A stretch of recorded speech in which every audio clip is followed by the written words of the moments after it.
quick, take note of the thermometer, right? We brought this up back in March 31st. We celebrated going into our 5th year. And we said, hey, we wanted to make a note that we wanted 100 new family members tying into the group here on Tuesday mornings, right? And so right now we're at 19 for the year.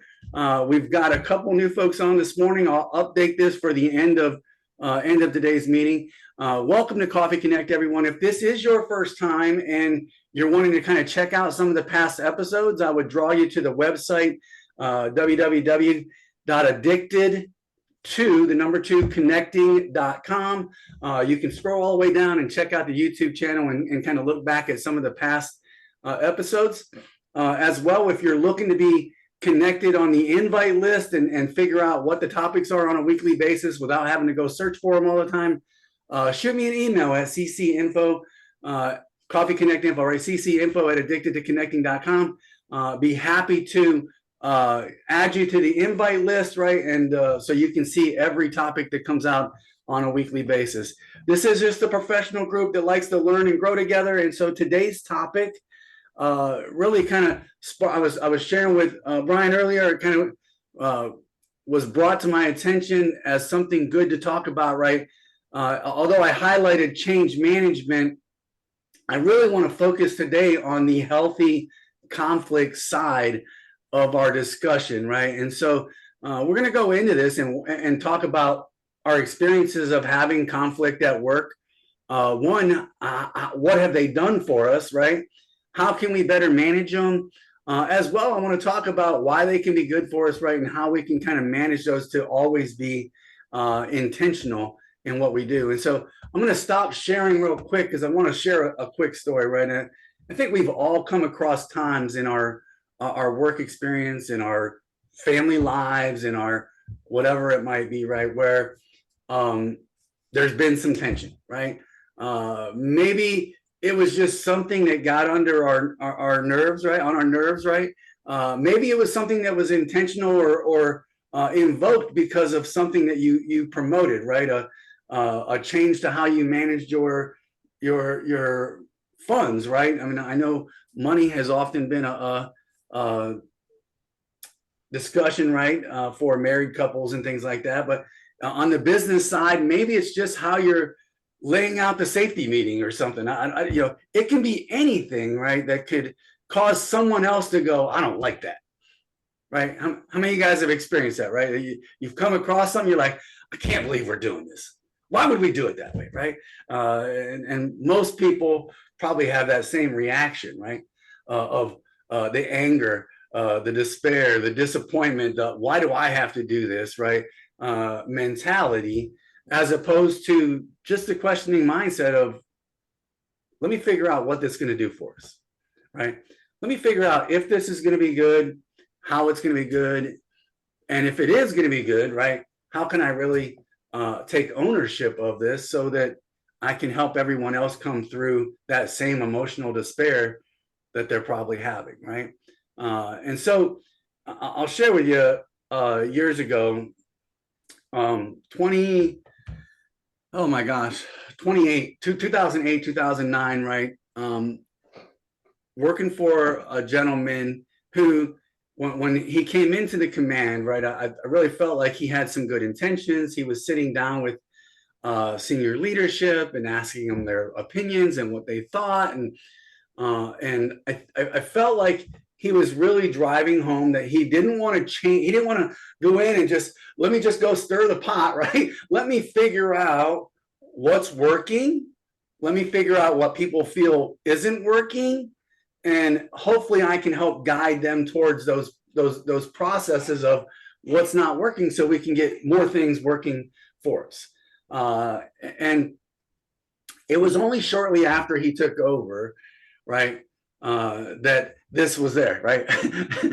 it was there.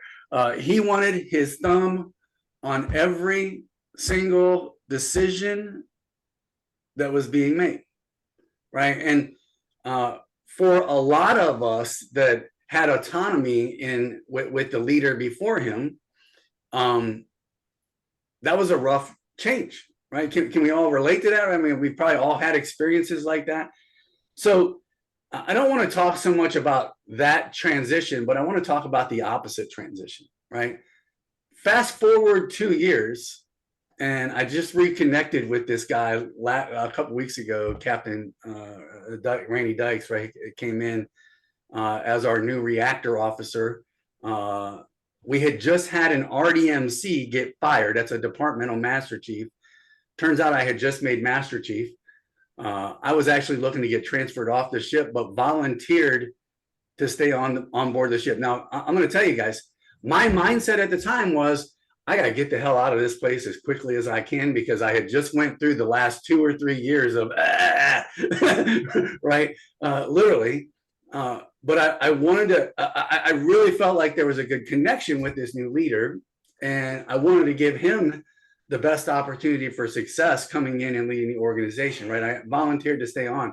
But we went from the thumb on everything to this guy that was just laid back, and he wanted to hear literally what Brian had to say and what Trevor was thinking and what Pete really had inclination of what his vision was, because he understood that it wasn't just about the mission of the ship or the mission of reactor department, but he also understood that Joe and Jennifer and Bob and Dana, that each of you had your own internal missions that you were trying to accomplish as well.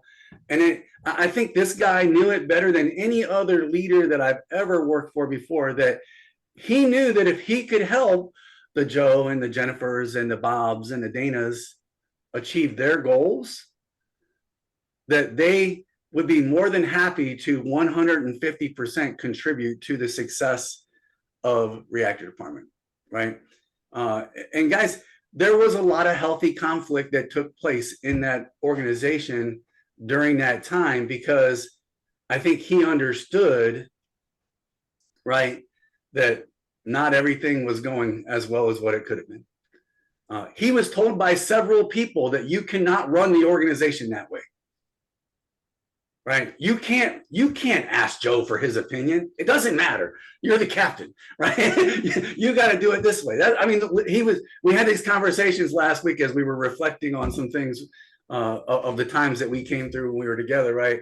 And I didn't know some of these things. I didn't know that he was being told by people outside the organization, you can't run that organization that way. It's not going to work, right? And lo and behold, when you look back at the successes we had in the 2.5 years that we were all together, right? We had higher in-serve scores. We had higher ORS exams, right?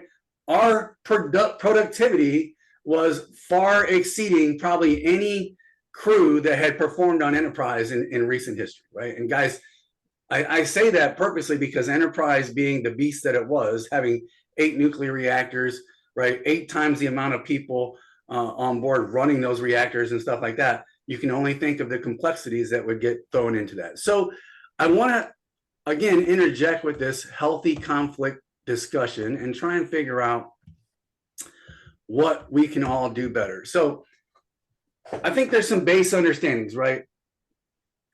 Healthy conflict, right? We got to understand that there's always going to be conflict in an organizational life. Does everybody agree or disagree with that, right? I mean, so those of us that agree understand that conflict brings about good change sometimes. Healthy conflicts involved, as I mentioned, Randy just asking people, what do you think? What are your perspectives, right? And then trying to come up with a solution, right, that hopefully meets everybody's desires. And then lastly, conflict is not about avoiding it, but managing it effectively. And so we've come to find out that there's actually a few different forms of conflict in the workplace, right? Necessary conflict means that there are trade-offs. It could be dealing with, resource allocation. If you're running an organization that has cross-functional teams within it, you may have to let go of that one guy to go help somebody else out, even though you think your project that you're working on or your task that you're working on is the priority, right? And then risk assessment is the other big thing, right? I remember when I first came out into corporate America, I was only on the line, right? Only working at the company probably for a week. Had went through all my normal orientation videos talking about lockout tagouts and all those kinds of things we're probably all familiar with or have seen before or heard before. And I walk out to the machines, and the machines are running, right? They're running things, and here's the maintenance manager, the ops manager, and the EHS manager, environmental health and safety manager, right? All with a safety guard open while the machine is running, and not a lockout, tag out to be found. And I'm watching, I'm like looking up and down the lines, and I'm like, what kind of an example are they setting at this point in time? Because all the line workers, right, all the hourly wage earners are just sitting there looking at them. And maybe it's because they're like, let's get this thing going, let's pull it up to full speed or whatever. I don't know what they were really thinking, right?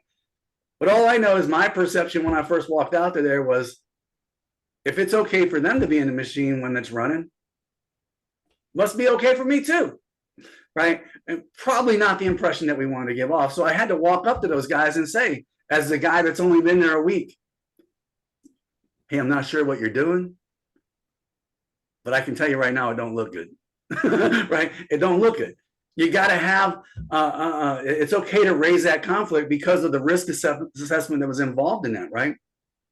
Unpredictable conflict. And I think we've all been around these too. Harmful disagreements that reduce productivity. Just sheer arguments, guys. I'm right. I'm right. I'm right. No, I'm right. Right. I mean, that's not getting us anywhere. Those things don't get us anywhere. And so for the first breakout today, guys, I want to go to a breakout, and I want all of us to be able to share a time or an experience, right, that we've had with preferably one of the two, necessary conflict or unpredictable conflict, and do it in a way that we kind of tell our story, tell us what the results were. And then I really want you to reflect on what was the impact that it had on your team, your relationship, and even you, right? And then maybe if you have enough time, what do you think you would have did differently? Feel free to screenshot this real quick. I'm going to get breakout rooms set up. And then we will take about 8 to 10 minutes to have a great discussion. Recreating automatically. Guess I got to talk my way through it, or else I'll do it all wrong.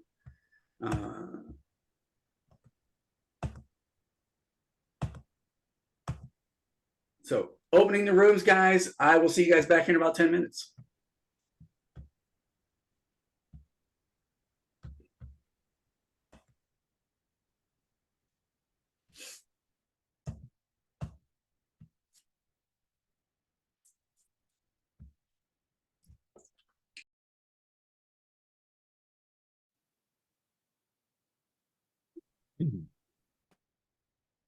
So Brian's already got that look like I pulled him out of a breakout room too early. You're muted too, buddy. I'm sorry. Yeah, we were just getting somewhere. It's okay. That's exactly what happens, right? Welcome to Coffee Connect. So, we try and stick with timelines. So any cool stories to show or share, or any common commonalities between individuals' experiences? Jeffrey, please share yours about the boss. Oh, wow. Okay. Twice within like 10 minutes. Fair enough. Try to make it short and sweet. Took a position. I was unqualified for it. I actually interviewed too well. Brand new position, no KPIs, no training, no right or wrong answers, allegedly. I have no background in this. I'm working in trade shows. I don't even know if trade show is one word or two. So I get there, and it was brutal. And within 3 weeks, the boss calls me into his office. He's raising his voice. He's pounding his desk. He's accusing me of screwing something up. And instead of letting, my heart and my mind start racing, I took a deep breath, not going to let the anxiety take over. I'm sorry. It won't ever happen again. Take a deep breath, and you know what? This is a problem. Let's find a solution. Help me help me understand where I went wrong. Show me on your screen if you can. Walk me through it. And I'm not being condescending. I'm being very professional and polite. Let's figure this out. Let's see where I went wrong. So he's walking me through it, and I actually guided him to guide me through and determine, wait a minute, Jeff didn't screw up at all. Jeff did nothing wrong. And he's the new guy. He's not going to be the scapegoat here. This was a misunderstanding. Jeff did his job, did nothing wrong. So my boss, he's got egg on his face. He's embarrassed. He's apologizing, yada, yada. But that was very much, that was a sign of what was to come. It was not a one-off. I was willing to let bygones be bygones, of course. We're human. We have our moments. But that, him reacting that way within my first month on the job, that was very much that was indicative of how our relationship was going to be. 90-ish days in, I said, this is not working out. He said, yeah, I agree. And for once, we were on the same page about something. So yeah, conflict, boy, it comes quickly. It comes unexpectedly sometimes. Try to take the deep breaths, try to slow it down. Let's find a solution. Let's not let this get hostile and aggressive. Let's just, meet them where they're at, or try to get them to meet you where you're at in a calmer state, and let's figure this out. Jeff, I love that. Thank You you. keep talking, keep going. Thank you. Who said that anyways? Let's see. This Deb? is Deb Hart. Oh, hey Deb, thank you very much. I appreciate that. It took practice. I had plenty of, I'm sorry moments leading up to it. It doesn't happen overnight, but I like to think I've made some decent progress. Jeff, So- if I can dovetail off that, our breakout kind of had a common theme, which was the senior management or manager setting a atmosphere of, I guess, underlying conflict by micromanaging. And the change conflict that happens is when people come in, like you knew, maybe you were recruited under one set of assumptions, but then reality sets in that, oh, this is how it's going to be. And one of two things happen. You realized very quickly that, hey, this is not working. But the people who tend to stick are those ones that just parrot back to the management what they want to hear. Maybe it's not the right answer, but it's their answer. And it kind of puts a pall over the whole organization. And as managers, those of us who've been in leadership positions, it's a hard lesson that, yeah, you're not the smartest person in the room. And that's okay. That's why you hire smart people. But unless you let them exercise and feel free to make those mistakes. And, the analogy I would use is, hey, if you get up and you fall out of the boat, that's okay. I'll jump in and together we'll crawl back in. We'll learn our lesson and we'll do something different to be better next time. And it's amazing the attitude change you get when you let people know that it's okay to screw up. Very well said, Pete. Real quick, everyone. There's a lesson in interviewing too well. Growing up, we're taught, wear your nicest clothes, have your hair perfect. Yes and no. Show up to an interview genuinely and don't oversell yourself. For that job, I somehow convinced, the angry boss, one phone interview and 2 in person. I somehow convinced 2 mid-level managers, the outsourced HR person, and the CEO. That's 5 different people I somehow tricked into believing I'm qualified.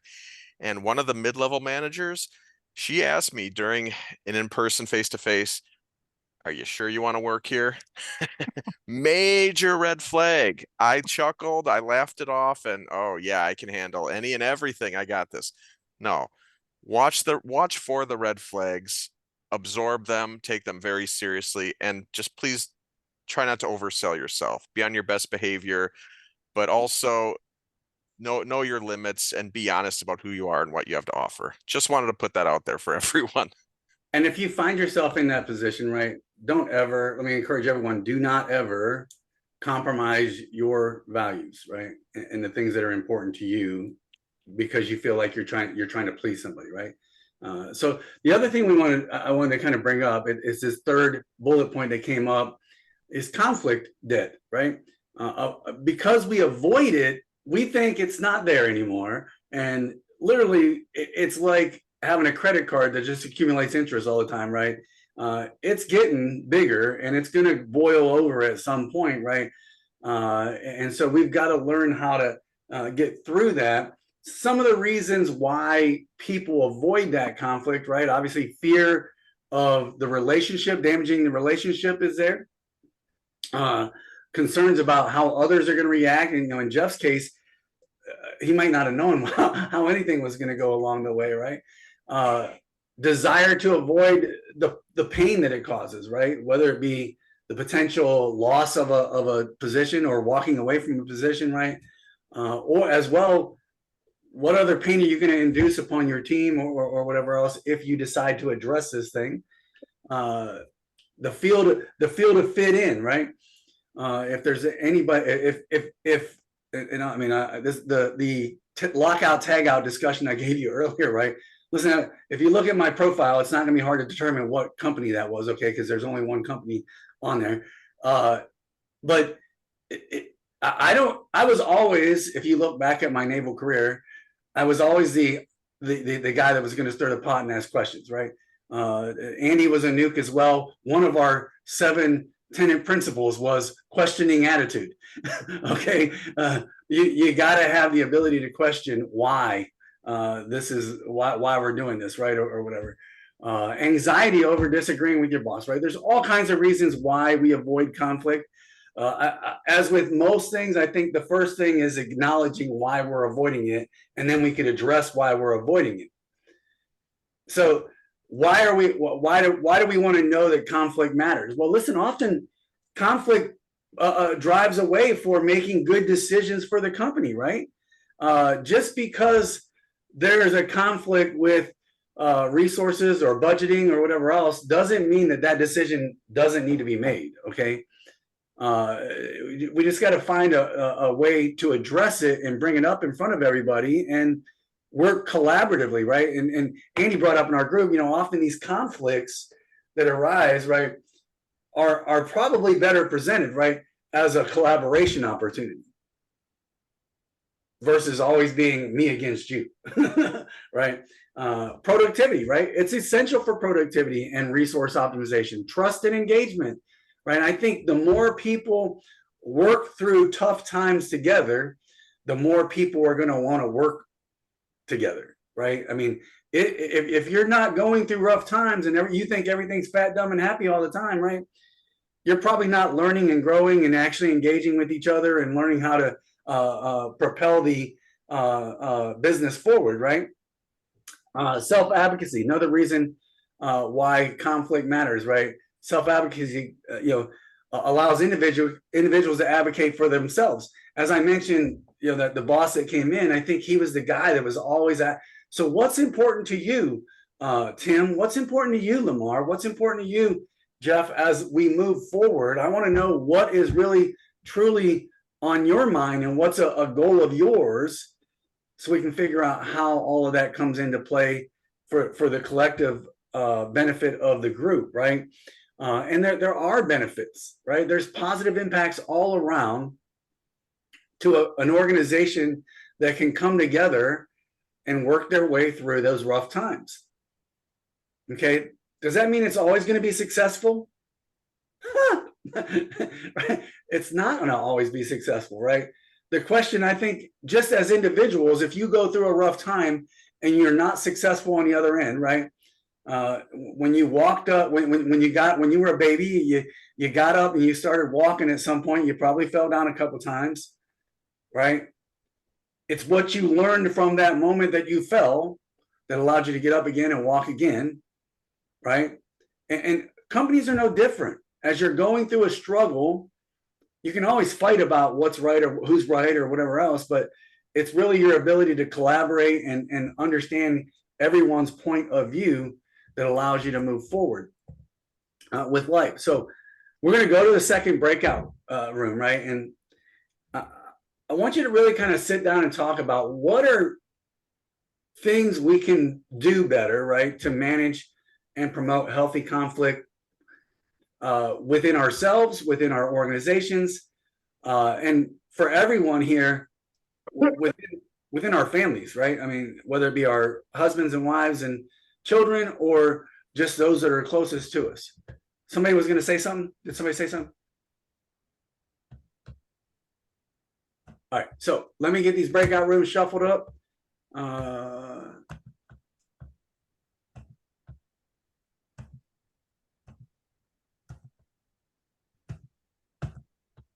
And